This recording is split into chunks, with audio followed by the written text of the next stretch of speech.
Welcome to part 2 of Mental Muscle. If you haven't checked out part 1 on SpiroFit, please make sure you do that now. Let's get started with part 2.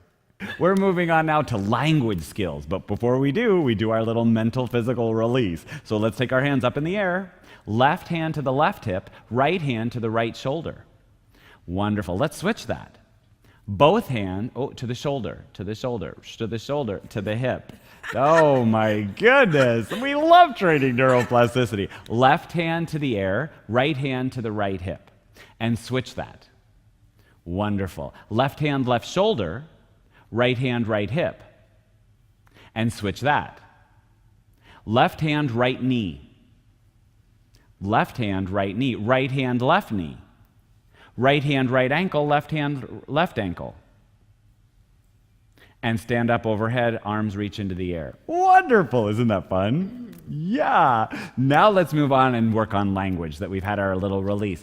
Bernadette, where do you have a summer home? In Puerto Rico. So do you speak any Spanish after having this home in Puerto Rico for all these years?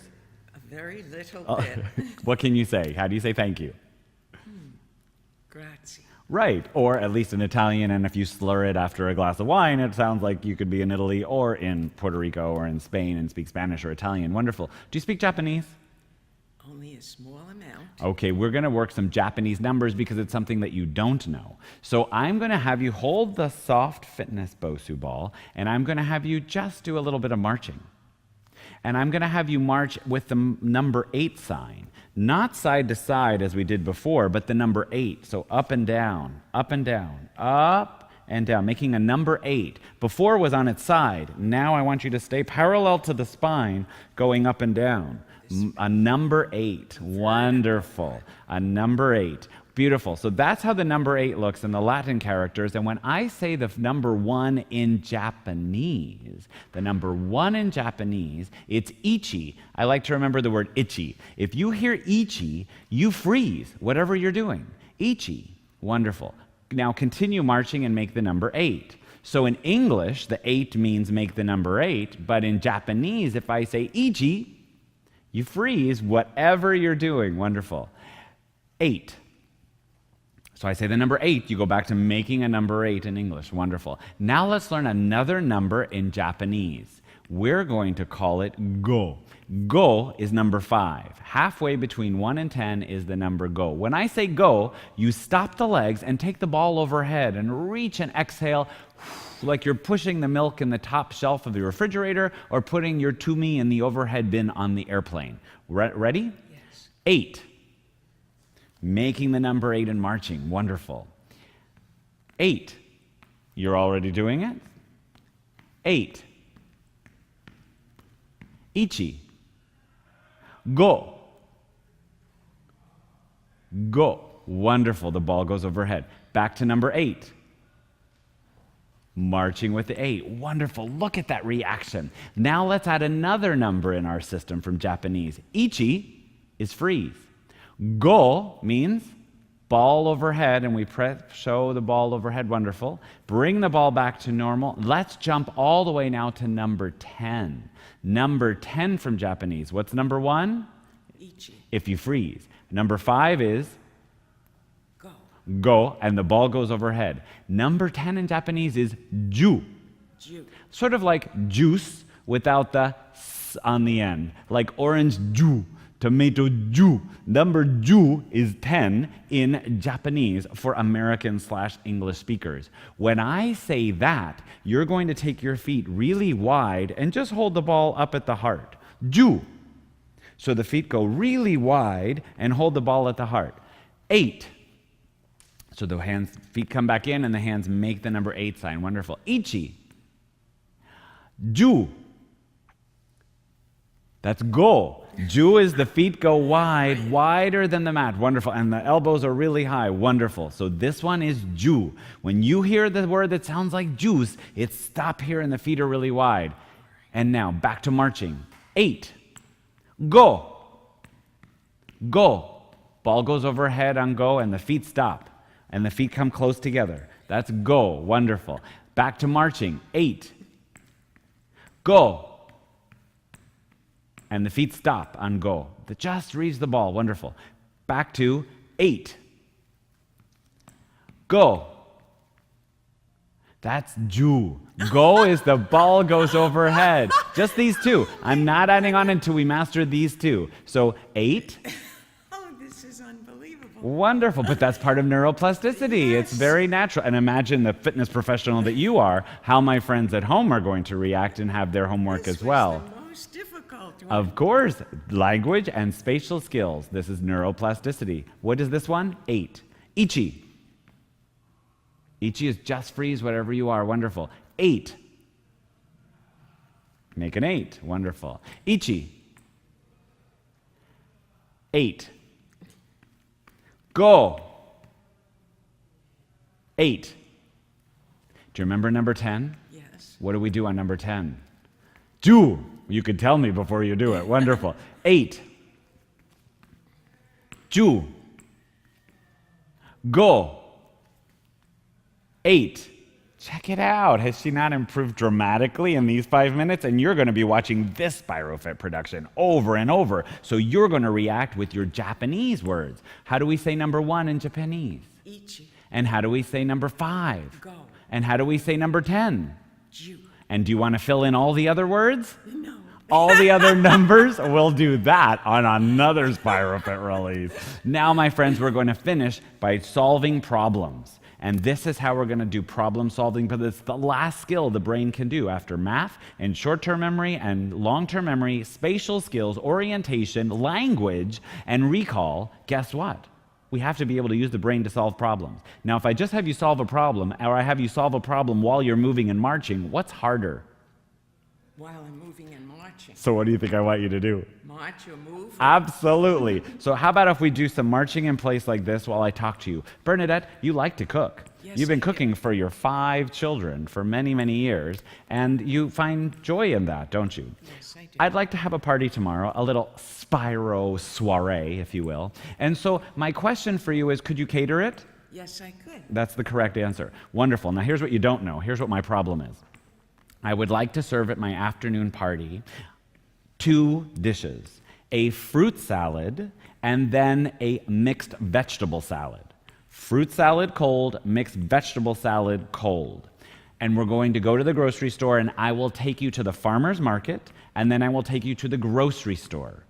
2 trips. In the farmer's market, they only sell things that are red.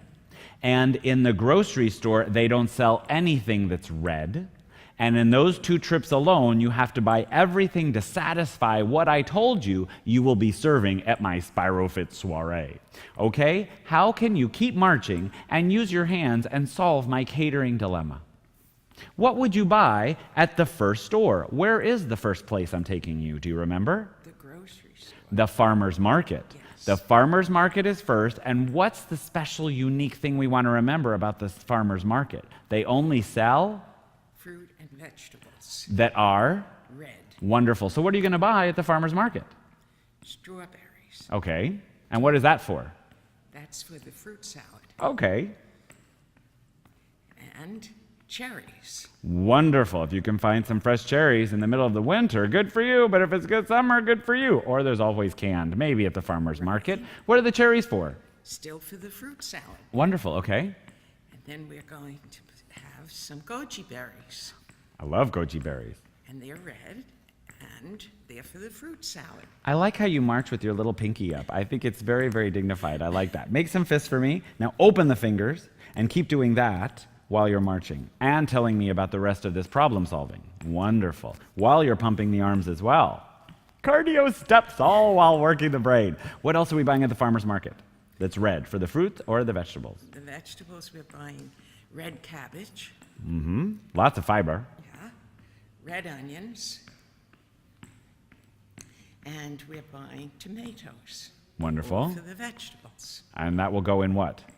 The food that we heat up to make for vegetable servings for the dinner. But we're only serving 2 things at this. We're having a fruit salad and a cold vegetable salad, so all these vegetables will be raw, correct? Oh, yes. Right. You got to remember all the rules that go into the problem solving. I have That's to change important. my menu. Wonderful. Now tell me about the grocery store. We've left the farmer's market. What are you going to be buying in the grocery store? That's not red. Right, because they don't sell anything red.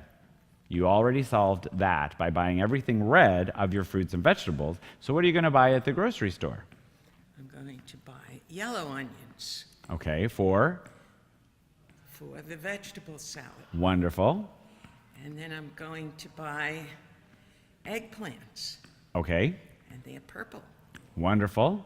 and they're for the vegetable salad. Okay, And then I'm going to buy turnips, love raw turnips. and that's what I'll have Okay, would you have any fruit that's not red in the fruit salad? from the grocery store That's the only place that'll sell anything that's Okay. not red. for the fruit salad. Oh, yes, we could have bananas, Wonderful, we can have some bananas. How inventive. and we could have some tangerines. We could have some tangerines. They're orange. Wonderful, I love those in my fruit salad if you take out the seeds. Okay. No pips, please. Thank you. What else? No, watermelon's pinkish red, so we won't count that. I like my watermelon red anyway, and I would rather you buy it at the farmer's market to support local and organic and sustainable. That's a whole other workshop. So we'll have kiwis, We love kiwis, and what color are they? green, Except the outside, which is, sort of a brownish green. do you eat the outside of your kiwi? Only when I dip it in the sea.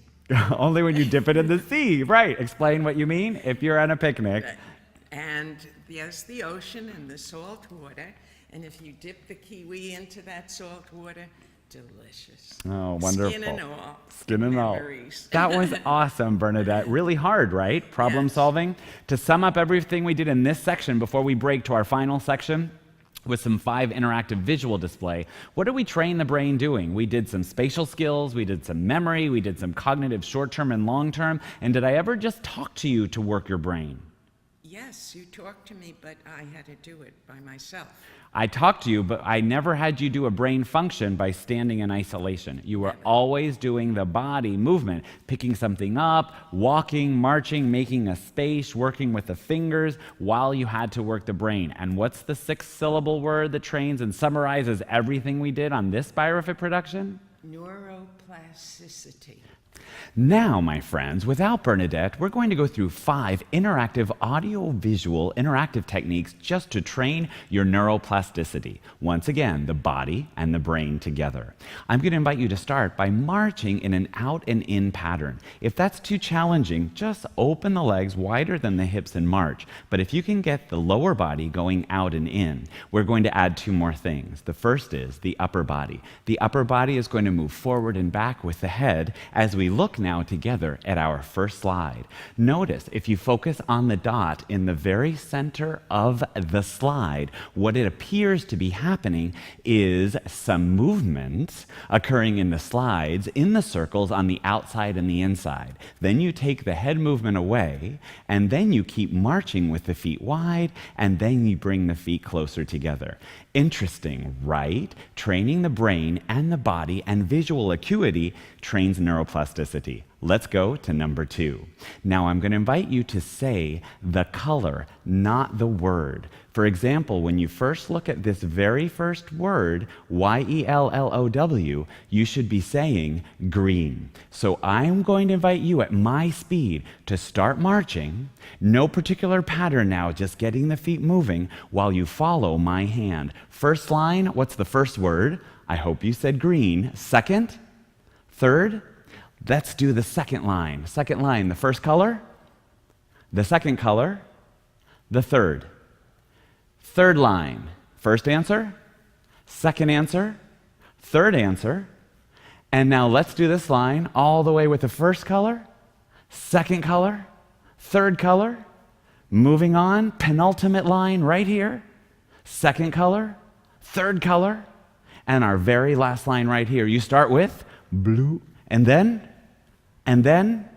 wonderful. I hope you feel confident with that, because I'm going to invite you to continue marching. Take your hands together and make a figure 8 pattern, twisting the upper body, twisting the chest, lower body front to back. Upper body is twisting. Keeping your eyes on the slide, I want you now to go through this without the assistance or the indication of my hands, saying the letters, saying the colors as fast as you can. Are you ready? Right now, begin.